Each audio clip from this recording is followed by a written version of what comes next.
असताना लोकसभेच्या निवडणुकीच्या निमित्तानं उद्याच्या 7 तारखेला आपल्या लोकप्रिय उमेदवार आदरणीय प्रणितीताईंच्या हाताच्या पंजाच्या चिन्हासमोरील बटन दाबून आपला आशीर्वाद रूपी मतदान द्या ही विनंती करण्यासाठी या आजच्या सभेमध्ये उपस्थित आपल्या राज्याचे माजी मंत्री आदरणीय आमदार सतेज बंटी पाटील साहेब, माजी मंत्री आमदार आदरणीय अमितजी देशमुख साहेब, उपस्थित प्रकाश तात्या पाटील, सुनंजय पवार, संदीप पाटील, मिलिंद भोसले, या काशेगावातील उपस्थित आमचे ज्येष्ठ मार्गदर्शक आदरणीय तात्या सोनीकम, बाळूदाजी देशमुख, सदाशिव जाधव, तुकाराम अप्पा कचकर, कुबेर जाधव, कुंडलिका ताईंच्या प्रचाराच्या निमित्तानं आपल्याला सभा आयोजित करायचे काल त्या ठिकाणी ताई आम्हाला मेसेज त्या ठिकाणी प्राप्त झाला आणि सभा कुठे घ्यायची तर त्या आमच्या ताईंनी त्या ठिकाणी काशेगावातल्या वडीलधाऱ्यांना नागरिकांना सांगितलं होतं की भगीरथला घेऊन त्या ठिकाणी आम्ही काशेगावात मोठी सभा घेऊ आणि मोठ्या बहिणीनं दिलेलं वचन वडीलधाऱ्यांना असेल, तरुण सहकार्यांना असेल, माता भगिनींना असेल ती पूर्ण करण्याची जबाबदारी छोटा भाऊ म्हणून त्या ठिकाणी माझ्यावरती आहे. म्हणून मी सांगितलं या पंढरपूर मंगळवेढा मतदारसंघातली पहिली मोठी सभा ही काशेगाव नगरीत त्या ठिकाणी झाली पाहिजे आणि म्हणून त्या सभेला त्या ठिकाणी परवानगी देऊन आदरणीय देशमुख साहेब आणि आदरणीय पाटील साहेब आले. त्यांचं पंढरपूर आणि मंगळवेढाकरांच्या तमाम त्या ठिकाणी मायबाप जनतेच्या वतीनं मी मनापासून या ठिकाणी स्वागत करतो. बंधूंनो, उद्याची ही लोकसभा निवडणूक आपल्या शेतकऱ्यांच्यासाठी, सर्वसामान्यांच्यासाठी खूप महत्वाची आहे.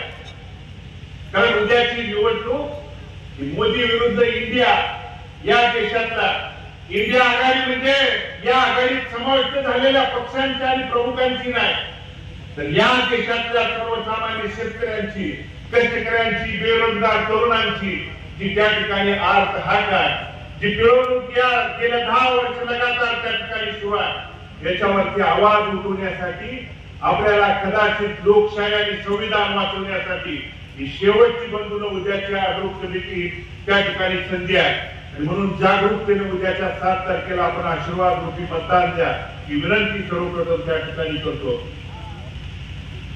शेतकऱ्यांच्या बाबतीत त्या ठिकाणी अगोदरच्या अनेक मान्यवरांनी बोलताना सांगितलं की आज 2 दिवसापूर्वी भाजपच्या उमेदवाराचा अर्ज भरण्यासाठी या राज्याचे उपमुख्यमंत्री आले होते. त्यांनी सांगितलं उमेदवाराकडे बघून मतदान करू नका तर मोदींच्याकडे बघून मतदान करा.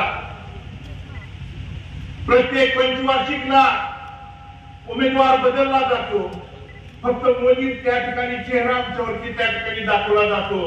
परंतु आम्ही सगळ्यात जास्त कुणाला कंटाळलो असेल आणि घाबरलो असेल तर त्या ठिकाणी जे तुम्ही परवा नाव सांगितलं त्यांनाच त्या ठिकाणी इथले समस्त शेतकरी, माता भगिनी, तरुण सहकारी त्या ठिकाणी त्यांच्या विचाराला, कार्याला त्रस्त झालेले आहेत.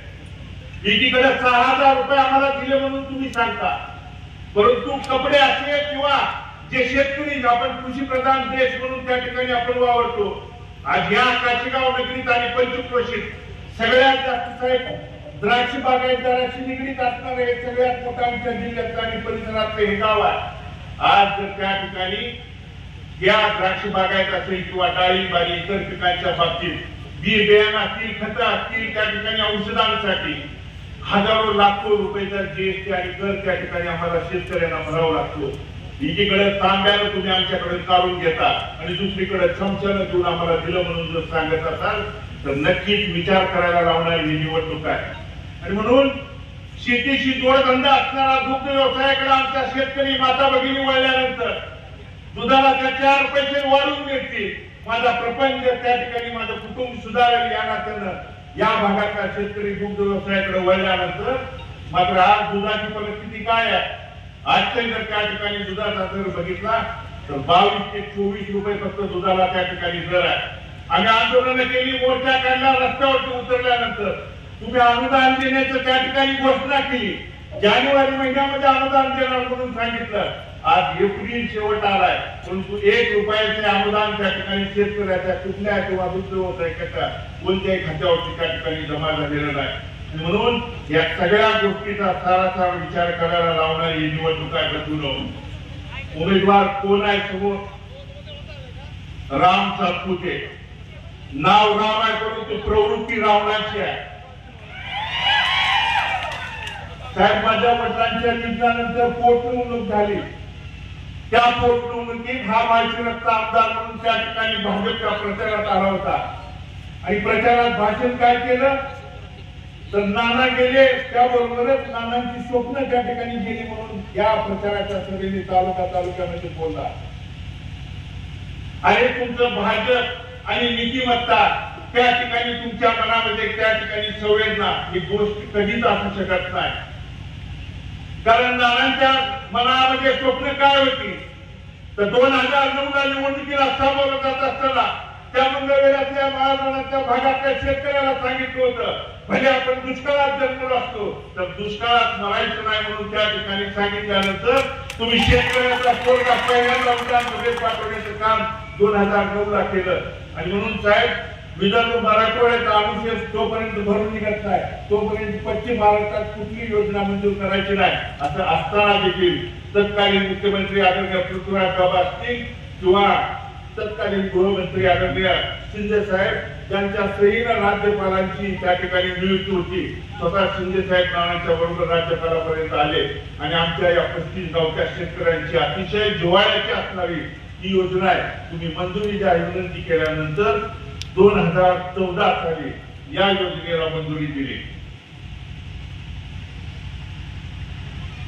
मंजुरी मिळाल्यानंतर 2014ची निवडणूक नानांनी काँग्रेस पक्षाकडून लढवली, पण शेतकऱ्याच्या विरोधातलं सरकार 2014ला या राज्यात आल्यानंतर ही योजना रद्द करण्याचा घाट घातला. परंतु ही योजना रद्द न होण्यासाठी हायकोर्टापर्यंत, सुप्रीम कोर्टापर्यंत दार ठोकवण्याचं काम नानांनी आणि तिथल्या शेतकऱ्यांच्या माध्यमातून केली.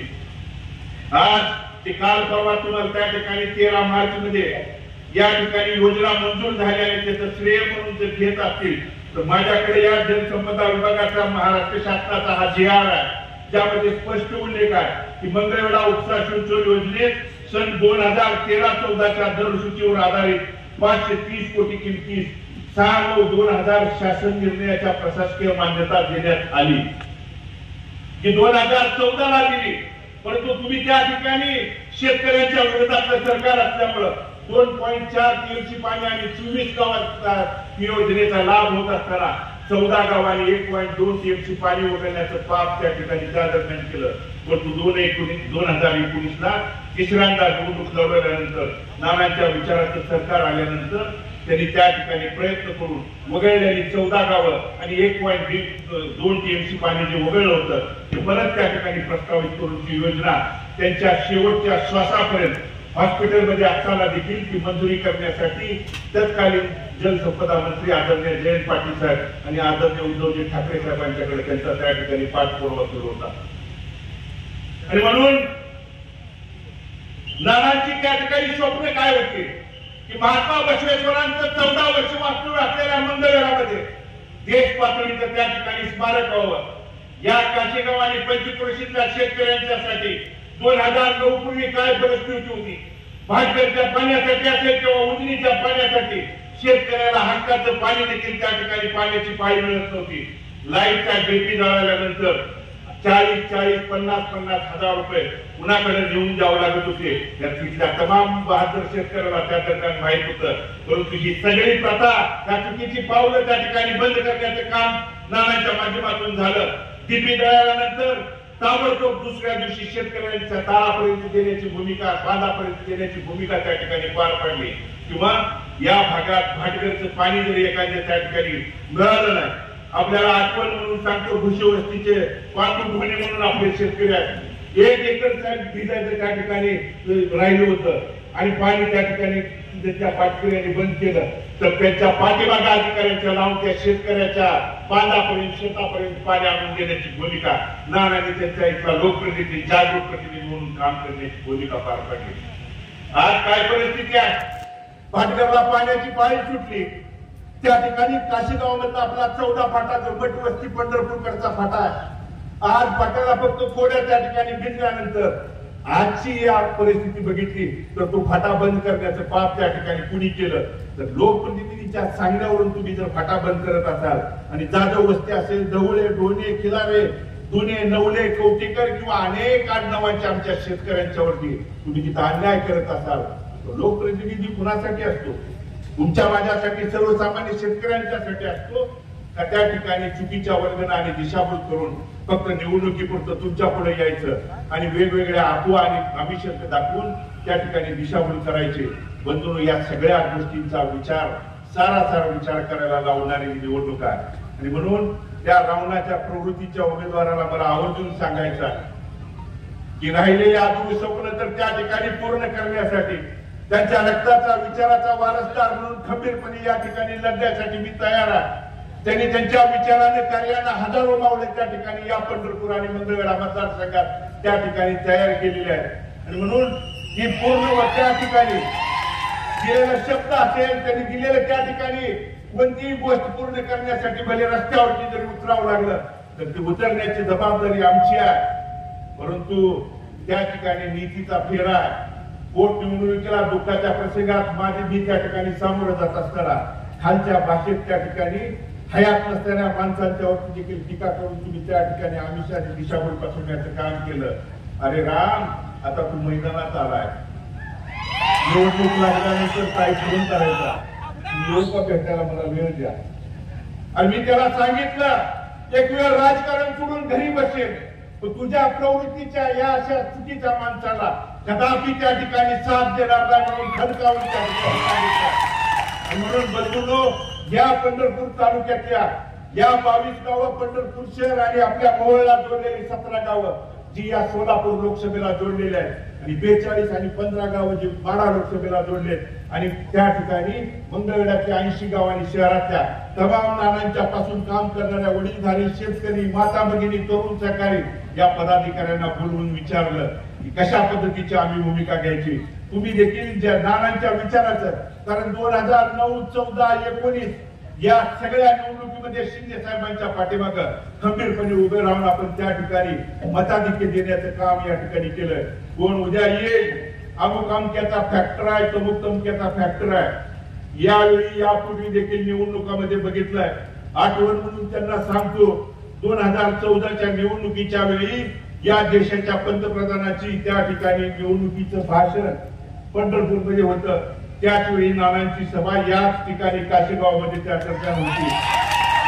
त्यामुळे इथं फॅक्टर बिक्टर त्या ठिकाणी कुठलाही चालत नाही. गेल्या वेळेस देखील पंढरपूर मंगळवेढा मतदारसंघाने आदरणीय शिंदे साहेबांना मताधिक्य देण्याचं काम त्या ठिकाणी पार पडलंय. म्हणून बंधूंनो, या ठिकाणी शिंदे साहेबांच्या आदरणीय ताई या ठिकाणी उमेदवार म्हणून आपल्या समोर आहे. ज्या ताईंनी पोटनिवडणुकीत मोठ्या बहिणीची त्या रूपानं पाठीमागं राहून या मतदारसंघात तमाम त्या ठिकाणी पाठीशी राहण्याचं आवाहन केलं होतं. म्हणून ज्यावेळी ताई या ठिकाणी उमेदवार म्हणून आहेत तर छोटा भाऊ म्हणून माझं कर्तव्य आहे बंधूंनो, आपल्याला कळकळीचं आणि नम्रतेचं आवाहन आणि विनंती करतो की उद्याच्या 7 तारखेला ताईच्या पाठीमागे आपण त्या ठिकाणी खंबीरपणे उभं राहण्याची आपल्याला सगळ्यांना काळाची गरज आलेली आहे. कारण आपल्या सगळ्या गोष्टी आपल्या अनेक समाजाला त्या ठिकाणी फसवलंय. मराठा समाजाबाबत वेळोवेळी त्या ठिकाणी फसवणुकीचं काम या फसवणूक सरकारनं त्या ठिकाणी केलेलं आहे. धनगर समाजाला पहिल्या कॅबिनेटमध्ये आरक्षण देतो म्हणून सांगितलं, त्यांची देखील त्या ठिकाणी फसवणूक झाली. कोळी समाज बांधवाला देखील फसवण्याची भूमिका या सरकारच्या माध्यमातून झाली. आणि म्हणून बंधूंनो, वेगवेगळी दिशाभूल आणि अफवा पसरवण्यासाठी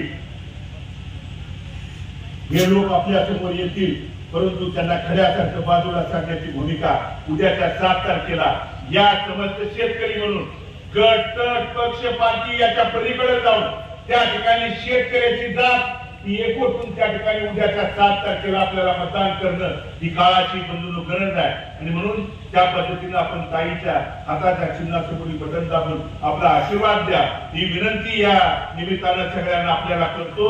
आपण सर्वजण या ठिकाणी उपस्थित राहिला पुनश्च एकदा आपल्या या पंढरपूर मंगळवेढा तमाम जनतेच्या वतीनं आदरणीय देशमुख साहेबांनी आदरणीय पाटील साहेबांचं अंतःकरणपूर्वक या ठिकाणी स्वागत करून मी माझं मनोगत त्या ठिकाणी थांबवतो। जय हिंद, जय महाराष्ट्र।